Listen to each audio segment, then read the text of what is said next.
नमस्कार, सुस्वागतम, वेलकम। मैं निधि शिमाली आपके अपने इस YouTube चैनल में आप सभी का स्वागत करती हूँ। आज मैं आपके सामने तुला राशि वालों का फरवरी माह का मासिक राशिफल लेकर उपस्थित हुई हूँ। इस माह में कुछ विशेष व्रत और त्योहार आ रहे हैं, उसके बारे में जान लेते हैं। 2 फरवरी को गुप्त नवरात्रे प्रारंभ हो रहे हैं। इस दिन घट स्थापना का भी मुहूर्त है और जैसे हम सामान्य नवरात्रों में घट स्थापना करते हैं, गुप्त नवरात्रों में भी घट स्थापना जरूर करनी चाहिए। 2 फरवरी से लेकर 10 फरवरी तक ये गुप्त नवरात्रे चलने वाले हैं और इन गुप्त नवरात्रों में की गई साधनाएं और मंत्रों का विशेष प्रभाव हमें हमारे जीवन पर देखने को मिलता है। तो यदि कोई साधना, कोई मंत्र आपको सिद्ध करना हो तो घट स्थापना के दिन यानी गुप्त नवरात्रे 2 फरवरी से लेकर 10 फरवरी तक के बीच में आप ये कार्य कर सकते हैं।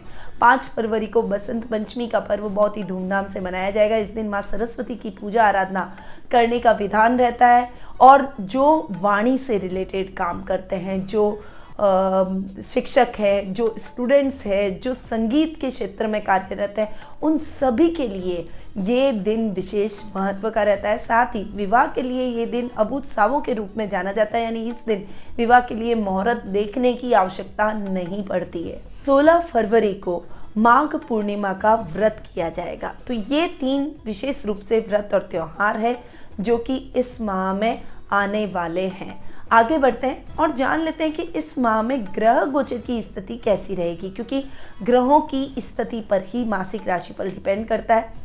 तो सबसे पहले बात करते हैं ग्रहों के राजा सूर्य की, जो कि अपनी अति शत्रु राशि मकर राशि में वर्तमान में विराजमान है और 13 फरवरी को वे अपनी सम राशि कुंभ राशि में प्रवेश कर जाएंगे।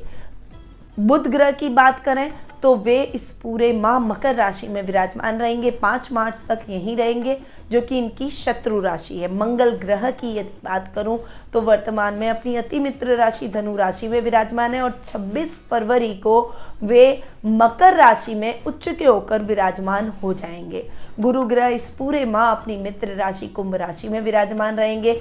वहीं आपके राशि स्वामी शुक्र वर्तमान में धनु राशि, जो कि उनकी मित्र राशि है, उसमें विराजमान है और 27 फरवरी को वे धनु राशि से अपनी सम राशि मकर राशि में प्रवेश करेंगे। शनि ग्रह इस पूरे माह मकर राशि में स्वग्रही होकर विराजमान रहेंगे। वहीं राहु वृषभ में और केतु ग्रह वृश्चिक राशि में विराजमान रहने वाले हैं। साथ ही गुरु की पंचम दृष्टि आपके भाग्य स्थान पर, सप्तम दृष्टि आपके लाभ भाव पर और नवम दृष्टि आपके लग्न पर पड़ रही है, जो कि आपको और अधिक सुखदायक फल अपने जीवन में दिलवाएगी। ये तीनों स्थान और अधिक स्ट्रांग होंगे। अब देखते हैं कि ये जो गुरु की दृष्टियां हैं, ये ग्रहों की युति है, ये जो ग्रहों के राशि परिवर्तन हो रहे हैं, इनका क्या प्रभाव आपके दैनिक जीवन पर यानी इस माह पर पड़ने वाला है। तो शुरू करते हैं हमारा मासिक राशिफल। परंतु उससे पहले आपको बता दूं कि अगर वार्षिक राशिफल अभी तक आपने नहीं देखे हैं तो उसके वीडियो में डिस्क्रिप्शन में लिंक दिए गए हैं, वहां जाकर आप हमारे वार्षिक राशिफल का भी लाभ प्राप्त कर सकते हैं और मूलांक के हिसाब से भी मैंने अलग से वार्षिक राशिफल दिए हैं, तो उनका भी आप लाभ प्राप्त कर सकते हैं। परंतु हमारे चैनल को लाइक, सब्सक्राइब और शेयर करना ना भूलें। बढ़ते हैं आगे और शुरू करते हैं हमारा मासिक राशिफल। सबसे पहले बात करते हैं राशि स्वामी की, जो कि गोचर की कुंडली है तो राशि स्वामी लग्नेश भी है। तो आपके लग्नेश शुक्र अपने से तृतीय यानी पराक्रम भाव में जाकर बैठे हैं। ये माह आपके पराक्रम में वृद्धि करवाएगा, आपकी पर्सनैलिटी को बहुत ही आकर्षक बनाएगा, आपको हर चीज़ से प्यार होगा, प्राकृतिक चीज़ों से आपका अटैचमेंट और भी अधिक बढ़ जाएगा। फ्लावर से, परफ्यूम से, लोगों के साथ में मिलना जुलना, घूमना फिरना, इन सब चीज़ों से आपका इस माह विशेष लगाव देखने को मिलेगा। वहीं ये समय आपके रिश्तों को भी और अधिक मजबूत बनाएगा। ददियाल से रिश्ते विशेष रूप से मजबूत होते हुए दिखाई देंगे। घर के बड़ों का सानिध्य और आशीर्वाद आपको इस माह देखने को मिलेगा। बात करते हैं द्वितीय स्थान की, यानी द्वितीय भाव की अगर मैं बात करूं तो द्वितीय भाव के स्वामी है मंगल, जो कि लग्नेश के साथ में अपने से एक घर आगे यानी तृतीय भाव में युति करके बैठे हैं। मंगल का लग्नेश के साथ में युति करके बैठना और अपने से एक घर आगे जाकर बैठना आपके सभी कार्यों को, सभी मनोरथ को पूर्ण कर लेगा। वाणी से आप अपने फेम को और अधिक बढ़ाते हुए दिखाई देंगे। सारे लोगों के कुटुंब में आप चहेते बनते हुए दिखाई देंगे। गणमान्य व्यक्तियों की श्रेणी में आप समाज में माने जाएंगे। कई लोग आपको सम्मानित करेंगे, कई लोग आपसे पूछकर अपने कार्यों को करने का प्रयास करेंगे। परंतु इस समय आपको पैतृक संपत्ति संबंधी कोई भी विवाद को खड़ा नहीं करना है। साथ ही इस समय यदि आपके कोई कोर्ट केस वगैरह चल रहे हैं तो ऐसे विवादों में थोड़ा सा कम फंसें और ऐसे विवादों में बहुत शांत और संयम धैर्य से काम लें, वरना आपके मान सम्मान में कमी हो सकती है, क्योंकि केतु सेकंड हाउस में बैठकर इन सभी चीज़ों को थोड़ा सा डिस्टर्ब करते हुए दिखाई देंगे। बात करते हैं तृतीय भाव की। तृतीय भाव की यदि बात करें तो तृतीयेश है गुरु, जो कि अपने से तृतीय जाकर बैठे हैं, यानी पराक्रम भाव के स्वामी का अपने से तृतीय जाकर बैठना और वैसे भी पंचम स्थान में गुरु का जाकर बैठना आपके कार्यों में, आपके पराक्रम में वृद्धि करेगा, आपके ज्ञान में वृद्धि करेगा। इस समय राजनीति में आपकी पकड़ और अधिक मजबूत होगी, आपका प्रभाव क्षेत्र बढ़ता हुआ दिखाई देगा। सामाजिक मान सम्मान, यश, कीर्ति चारों तरफ फैलती हुई दिखाई देगी। मित्रों का दायरा बढ़ेगा, सर्कल और लेवल सब बढ़ता हुआ दिखाई देगा। इस समय आपके भाई बहनों के साथ भी आपकी ट्यूनिंग बहुत ही बेहतर होती हुई दिखाई देगी और उनके साथ आप जो भी मिलकर काम करेंगे उसमें आपको दुगने लाभ की भी प्राप्ति होती हुई दिखाई देगी। बड़े भाई बहनों का सानिध्य आपको मिलेगा, उनकी सलाह आपको मिलेगी और उनकी सलाह से आप अपने कोई भी कार्यों को संपन्न करने में सफलता प्राप्त करते हुए दिखाई देंगे। वहीं छोटे भाई बहनों का भी आपको रेस्पेक्ट पूरा देखने को मिलेगा। ओवरऑल ये माह आपके तृतीय स्थान के हिसाब से आपको बहुत ही पॉजिटिव रिजल्ट दिलवाएगा, आपके पराक्रम में वृद्धि करवाएगा। वहीं चतुर्थ भाव की यदि बात करें तो चतुर्थेश है शनि, जो कि अपने ही घर में स्वग्रही होकर बैठे हैं। शनि युति कर रहे हैं बुध और सूर्य के साथ, जो कि है आपके भाग्येश और लाभेश। तो भाग्येश, लाभेश, सुखेश और पंचमेश, इन तीनों की युति आपके लिए बहुत ही शानदार रहने वाली है। शनि आपकी कुंडली में योग कारक ग्रह भी है। तो बात करूं चतुर्थ और पंचम दोनों स्थानों की, तो ये समय आपके चतुर्थ और पंचम दोनों भावों को और भी अधिक सुदृढ़ और अनुकूल करता हुआ दिखाई देगा। शनि के बहुत शानदार रिजल्ट आपको इस माह देखने को मिलेंगे। भूमि संबंधी विवादों से छुटकारा मिल जाएगा। भूमि के क्रय विक्रय में यदि कोई बाधा हो रही है तो उस बाधा से भी आपको मुक्ति मिल जाएगी। मन चाहे घर का सपना आपका पूरा हो जाएगा। कोई बड़ी प्रॉपर्टी, नई प्रॉपर्टी आपको खरीदनी है तो वो भी आपका सपना इस माह पूरा होता हुआ दिखाई देगा। संतान की तरफ से शुभ समाचारों की प्राप्ति होगी। वहीं संतान प्राप्ति में आ रही बाधाएं दूर होगी। आपके जीवन में नया मेहमान आने की संभावनाएं और अधिक प्रबल इस माह हो जाएगी। इस समय आपके अधिकारियों का भी विशेष साथ सहयोग आपको प्राप्त होगा और वे आपको हर क्षेत्र में सपोर्ट करते हुए, आपके कार्यों में आपकी मदद करते हुए दिखाई देंगे। माता से आपके संबंध और अधिक इस माह मजबूत होंगे और इन संबंधों के दम पर आप अपने सामाजिक मान सम्मान को और भी अधिक बढ़ाते हुए दिखाई देंगे।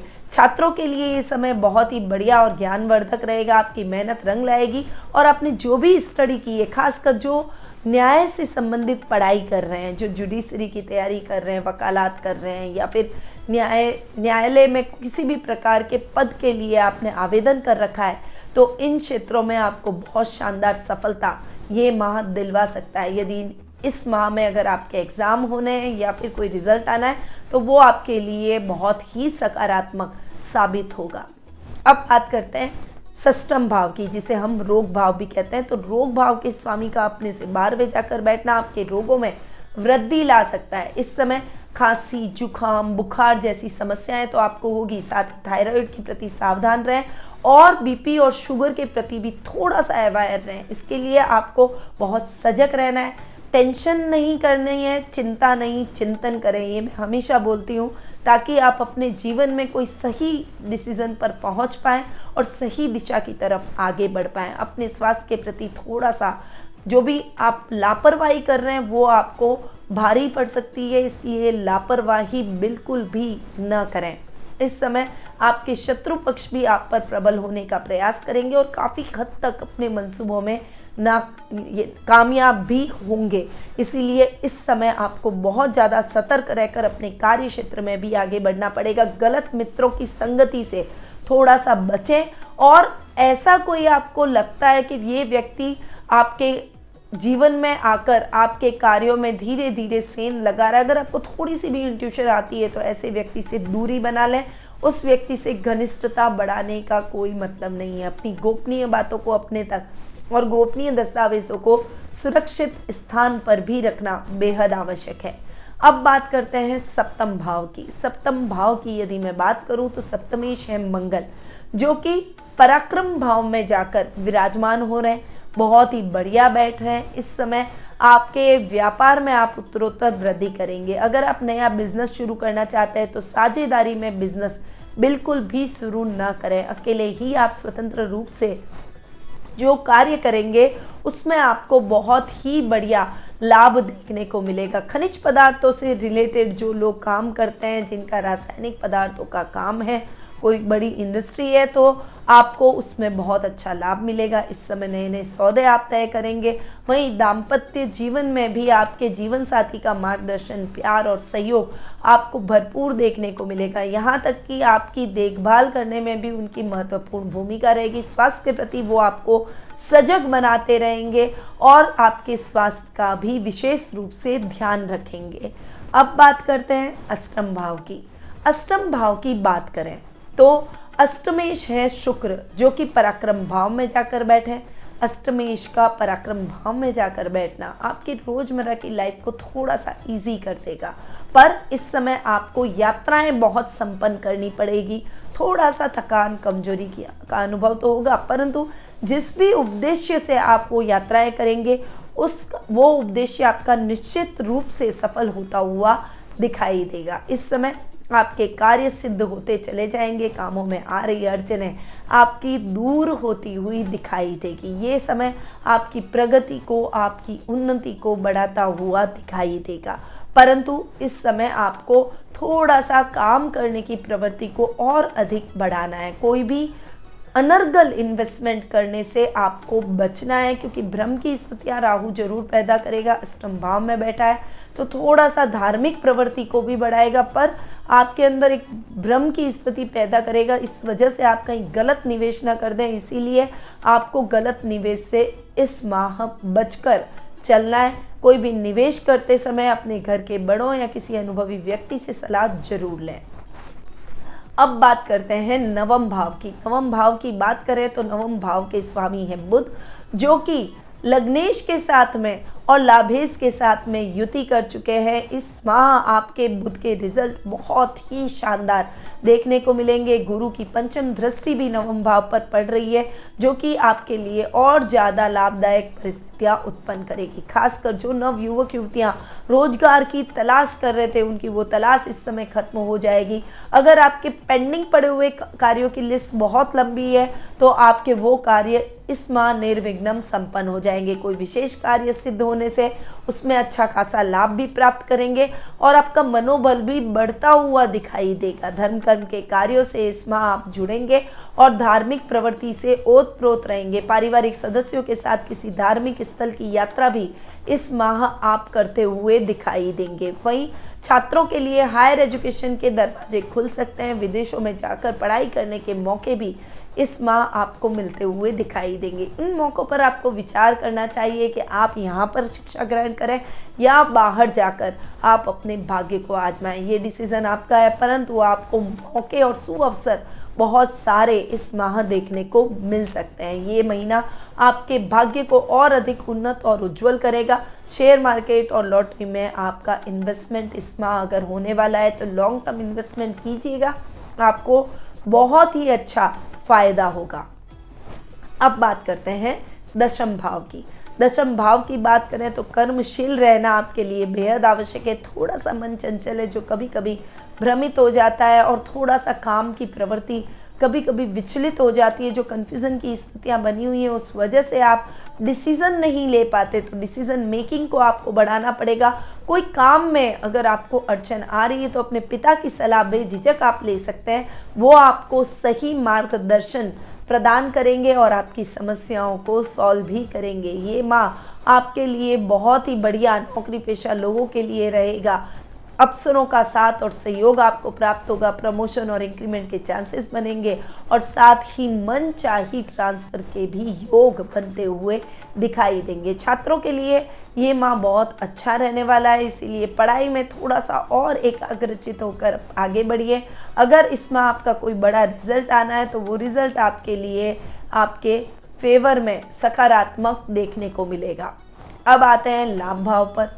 लाभ भाव के स्वामी है सूर्य, जो कि भाग्येश और लग्नेश के साथ में युति कर रहे हैं और लाभ भाव पर गुरु की सप्तम दृष्टि भी है। ये समय आपके लाभ की परिस्थितियों को और भी अधिक उत्तम बना सकता है। सूर्य जब 13 फरवरी को राशि परिवर्तन करके गुरु के साथ में युति करेंगे तब और भी ज़्यादा शानदार परिणाम आपको देखने को मिलेंगे, क्योंकि उनकी दृष्टि अपने ही घर पर होगी। गुरु और सूर्य दोनों ही लाभ स्थान को देखते हुए लाभ की स्थितियों को और अधिक दमदार बनाते हुए दिखाई देंगे। यदि आप इलेक्ट्रॉनिक मेडिकल फील्ड से जुड़े हुए हैं, सोने के व्यापारी हैं, तो इस माह आपका व्यापार और अधिक बढ़ सकता है। व्यापार में आप कोई नई ब्रांच खोलते हुए दिखाई देंगे और अपने काम को ब्रांड लेवल पर ले जाने का प्रयास करेंगे। उसके लिए आपको कई अच्छे मौके, कई बड़ी कंपनियों के साथ में काम करने का अवसर भी इस माह देखने को मिलेगा और आपको बेझिझक इस अवसर का लाभ जरूर प्राप्त करना चाहिए। आपका लेवल और सर्कल इस माह बढ़ेगा, सामाजिक मान सम्मान में बढ़ोतरी होगी और घर में मांगलिक कार्यक्रमों की रूपरेखा भी बनती हुई दिखाई देगी।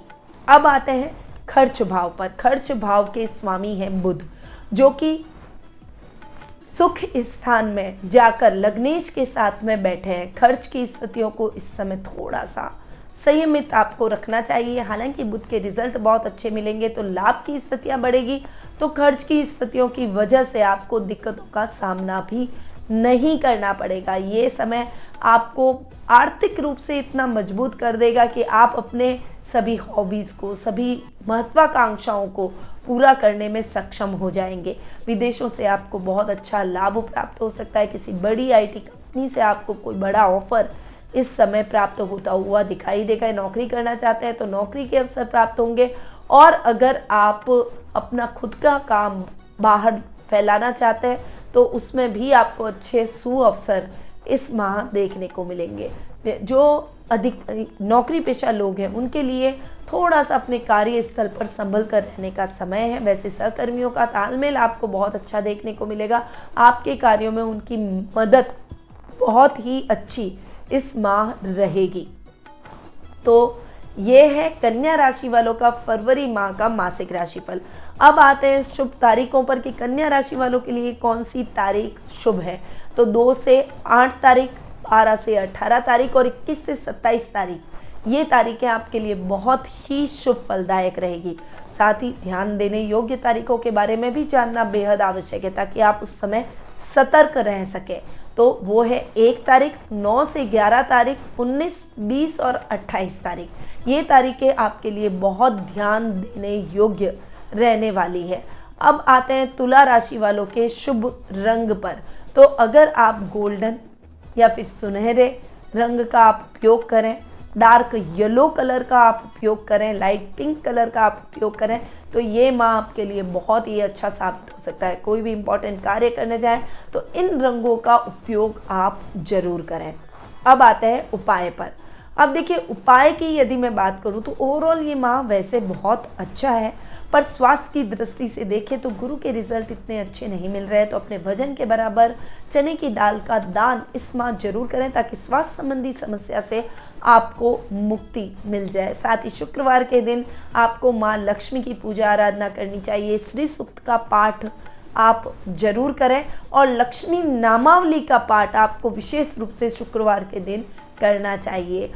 ये माह आपके लिए उन्नति और प्रगति के रास्ते जरूर लेकर आ सकता है और सफलता के आयाम को बढ़ा सकता है यदि आप ये उपाय कर अपने जीवन में आगे बढ़ते हैं। तो साथ ही शिव आराधना आपके लिए बेहद आवश्यक है।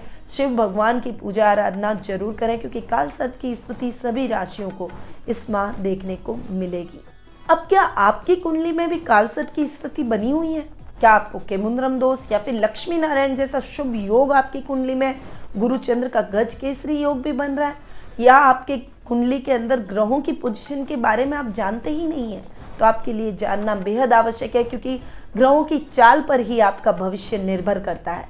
यदि आप अपने भविष्य को लेकर किसी भी प्रकार के ऊहापोह में, यदि आपके मन में किसी भी प्रकार का प्रश्न है, तो आप मुझसे परामर्श लेकर अपने प्रश्नों की, अपनी दुविधाओं को खत्म कर सकते हैं और अपने जीवन में एक परामर्श के द्वारा अपना भाग्य बदल सकते हैं। तो देर किस बात की, स्क्रीन पे दिए गए नंबरों पर संपर्क करें और आज ही मुझसे कुंडली विश्लेषण का लाभ जरूर प्राप्त करें। अब मैं अपनी वाणी को यहीं विराम देती हूँ। स्वस्थ रहिए, व्यस्त रहिए, मस्त रहिए और हमेशा मुस्कुराते रहिए। जय श्री राधे कृष्ण।